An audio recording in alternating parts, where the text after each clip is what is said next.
Que diable est-elle allée faire dans cette galère?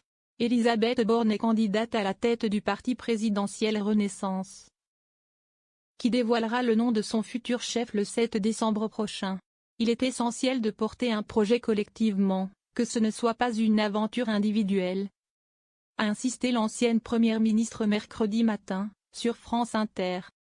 Une pique à peine voilée à son futur rival, Gabriel Attal, qui devrait se lancer dans la course ces prochains jours. Elle va se faire humilier. Le 11 octobre dernier, Elisabeth Borne a défendu son projet pour le mouvement présidentiel devant le bureau exécutif. Gabriel Attal était présent, et a lui aussi jeté les bases d'une candidature. Avant même de se dévoiler, le patron du groupe macroniste à l'Assemblée a recueilli de nombreux soutiens. Début octobre, 2/3 des présidents départementaux du parti ont appelé à sa candidature dans une tribune publiée sur l'Opinion.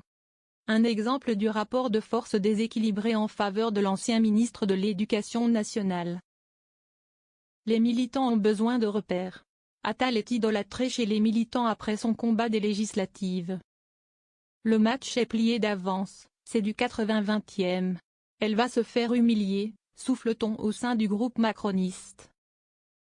Ce constat interroge sur les raisons qui poussent Elisabeth Borne à se lancer dans ce défi.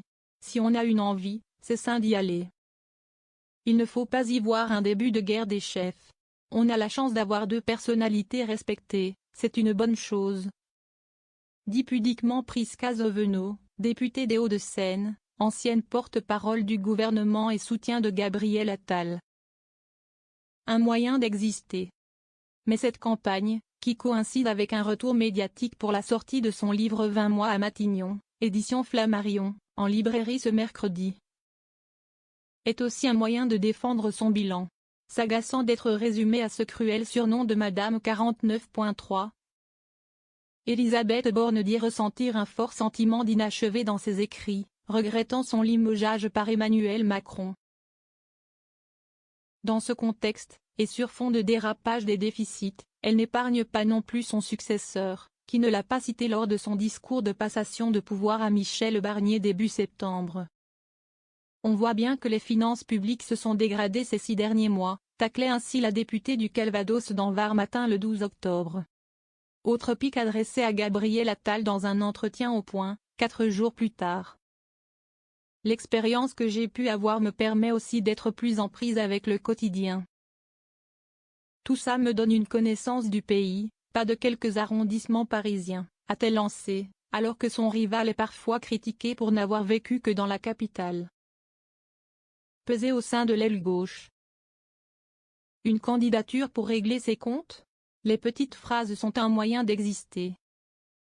C'est dommage que des personnalités avec le sens de l'État en passent par là, soupire un député Horizon. Les soutiens d'Elisabeth Borne, dont les anciens ministres Aurore Bergé et Clément Beaune, louent au contraire son sens du collectif et sa candidature désintéressée de toute ambition personnelle. Personne n'ignore que Gabriel Attal souhaite mettre la main sur le parti, et ses coffres bien remplis, pour préparer au mieux la présidentielle de 2027. Malgré les déconvenues et son relatif isolement, Elisabeth Borne répète qu'elle ira au bout de cette bataille perdue d'avance. Ses camarades en doutent, elle souhaite surtout montrer qu'elle veut peser au sein du camp présidentiel, assure l'un d'eux. Mais elle finira par lâcher lorsqu'Attal lui proposera une sortie qui lui permet de ne pas perdre la face.